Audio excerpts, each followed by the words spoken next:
warm welcome.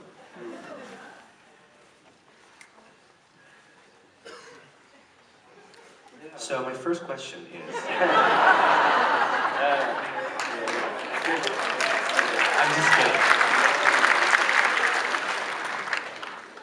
Yeah, I was asked to interview you, and then It's only the end of the world.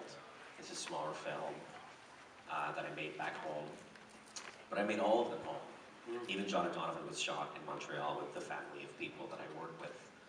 A lot of people, when they saw Matt and Max, I think they were inclined to say, so you went back home for this film? You decided to go back home? I was like, I never left. yeah. But yeah, I'll let you start. Yeah, what was that transition like, directing Kathy Bates and Susan Sarandon? This is your friends acting in this film? These, yeah, you know, the funny and very touching thing, I want to say, is these are my friends. You know, the friends, I don't know if that was clear when I introduced the film in our little preamble before, but I love your makeup, that's great. It's true, it's great. You've got euphoria, I think. The friends that I talked to you about are actually the friends in the film. That group of people are my friends in real life. But what's really, what's the word? Is it satisfying or interesting or, no, it's really what's touching is that there really is no difference at all between them and working with a more seasoned actress like Anne Dorval, who's my mother in this and who was my mom in I Killed My Mother and who's the mommy, and working with working with Marion Cotillard in It's the End of the World, and working with Kathy Bates. They're all actors and artists because they have a point of view. They just don't come to set and do what they're told. They have questions and they have opinions and they have things to say and considerations that just go beyond what they're asked to do on camera. They always go further and beyond, and also they're all nervous and they all come on set with their own insecurities, and that's something for someone like me that's very humbling because you are in a position where you're directing. Well, in this one I was acting as well, but where you watch either your friends or you know, I would say actors with a more impressive career, seasoned actors like Susan Sarandon and Kathy Bates, but really there's no difference because what's the common thing the thing that they have in common is their passion and their rigor, and they're just there for the work, and they want to be precise, and they're passionate about their profession, and whether they are Kathy or my friend Catherine, it's the same game for them.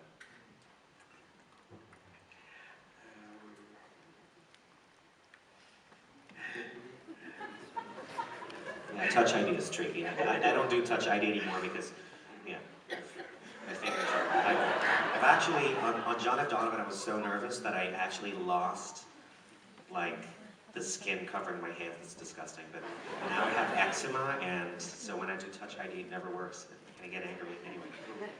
Yeah, no question. What was the process like? When did this idea come about?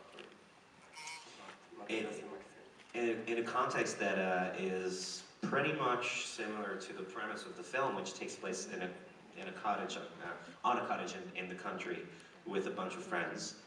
I was going away for a while. I knew I was going to miss my friends. And I was actually rehearsing for Boy Erased, Joel Edgerton's movie with Lucas Hedges and Nicole Kidman. And I was going through my lines with my friend. I asked him, can you help me memorize my lines?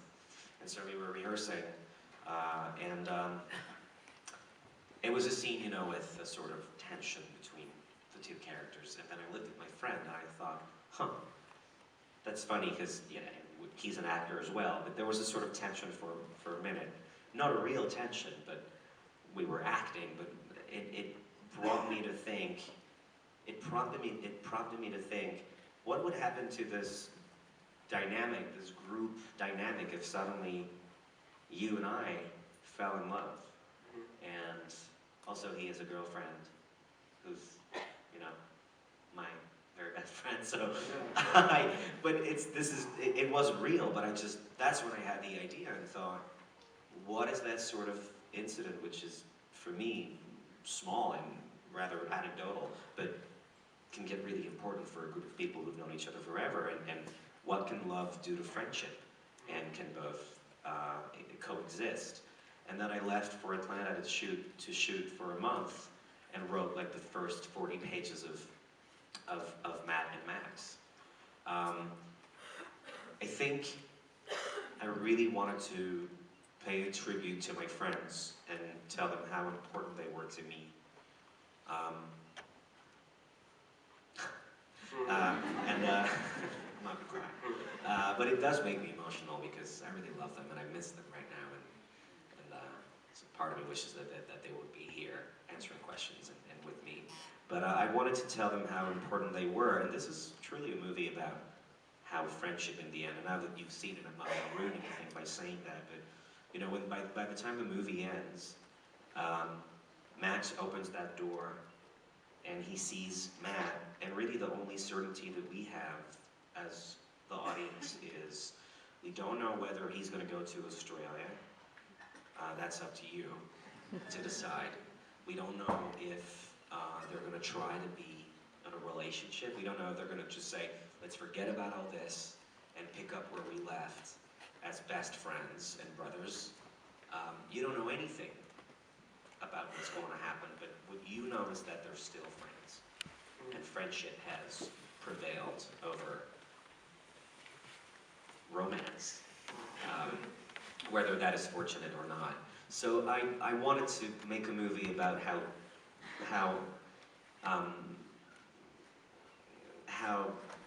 unfalterable friendship, anyway, friendship can be, and talk about my friends, and at the same time, and because you were asking about how this came about, and I dedicated this movie to Luca Guadagnino and Eliza Hittman and Francis Carson Lee and Joel, who did Boy Erased, because they wrote genuine love stories about men falling in love, and I realized that in my life, I've written so many queer stories with so many queer characters, but never really queer love stories. They're gay and then something's happening, but it's never really about their sexuality. Because I thought, I don't want people to label me as a gay filmmaker. I am. But I didn't want them to think that my films were gay. I wanted everyone to be able to see these movies and watch them and not feel like, you know, I would be pigeonholed. And so I sort of shied away from writing love stories between men, as though, I don't know, there were other stories to be told. And then I saw Beach Rats by Eliza Hittman. I saw Call Me By Your Name and God's Own Country, and I was like, these directors are lucky, they get to tell love stories between men. Yeah. And so I thought, I'm going to do the same thing, and then make a movie about my friends. It's the end of my answer. You can unlock your phone now. All of this because I wanted you to have the time to unlock your phone, and you didn't. No, just a reflection. I was like, there's some sort of innocence to their love and to their way of expressing that.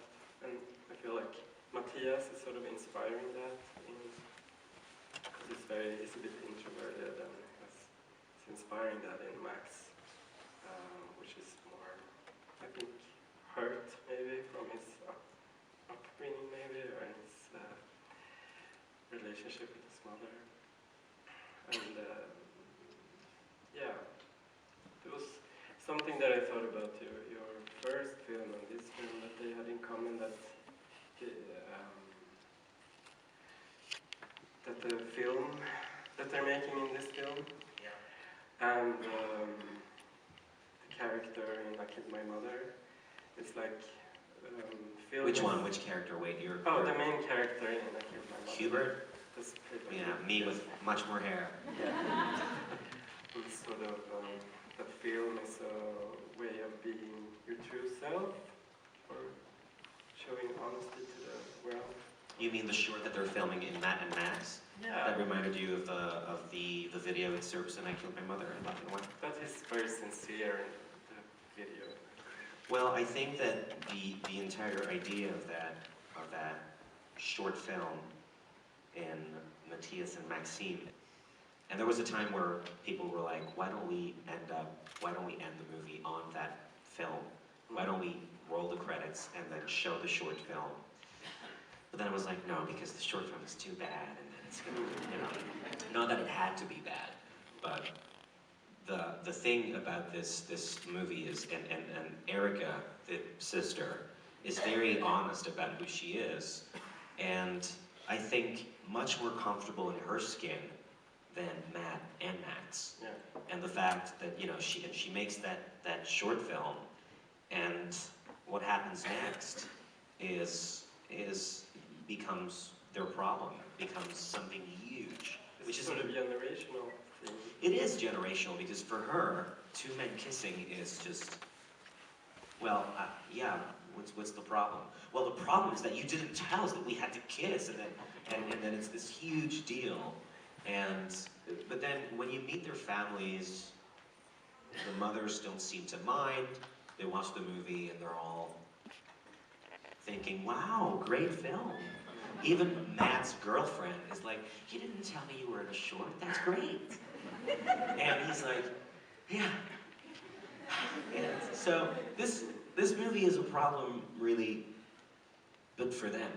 Because everyone around them is... Do you think that because they're men and they're women? Because they're men, and because they've been, well, I mean, I identify with them because we're the same age. And when I graduated from high school, you know, we were gay or straight or bi. And then we were like, bisexual people don't really exist. That's just a lie. That's what we thought. I'm not saying that's what is. I'm saying that's what we thought. I don't want to get in trouble in here. I'm not on Twitter anymore anyway, so I won't see it. But yeah, you know, things were just categorized differently. And this new generation has the freedom of feeling that they are entitled to all the possibilities and all the labels, and at the same time, no labels at all. And we're like, wait, what are you? What category what is the category here? And they're like, I don't know. I'm just in love with the intelligence of people. And we're like, that's a great sexuality. My life would have been much easier. I know a lot of intelligent people, but it's a sign of the times that people are just evolving, and that can be really challenging for a man my age. Not because I'm against it. I'm just 30. But for me, but it's true. I'm 30, but someone who's 16 and who feels that much freedom and fluidity and ease toward their gender or sexuality, that's something confronting for me, because I've never felt really that freedom. And I'm happy for them. And I'm like, wow, things are really evolving and times are changing, and that's great. But for characters like Matt and Max, they've been told a certain narrative and story their entire lives. I'm straight or I'm gay. I don't have a problem with gay people, but I'm straight. That's their mindset. And Matt has a career. There is an order of things that's been established. He's got a girlfriend. They have a lovely apartment with a little kitchen, and there's a little plant, and they have, you know, It's a class thing. It's a class thing also. There are a lot of generations, social stratum collide in this film, and I think that they are part of the equation of why it's easier for my character to lose himself in his doubts and be curious about, you know, afford curiosity, is that he comes from nothing and he has nothing, so he has nothing to lose. Matt has a job where he is perceived as, you know, up-and-coming lawyer who's you know, well considered to be promoted very soon by his boss, who's probably in love with him. I don't know, but he's that's just an interpretation from me. But he's in a very good position, socially speaking. He's from a family of means. His mother doesn't seem like she's extremely wealthy, but they seem like they're, in brackets, comfortable. And she has all the boys over, and everyone's happy. But Max doesn't have that. Yet, it's funny because you would think that Matt, having had everything in his life, would feel that he's entitled to the possibility of something new and something else.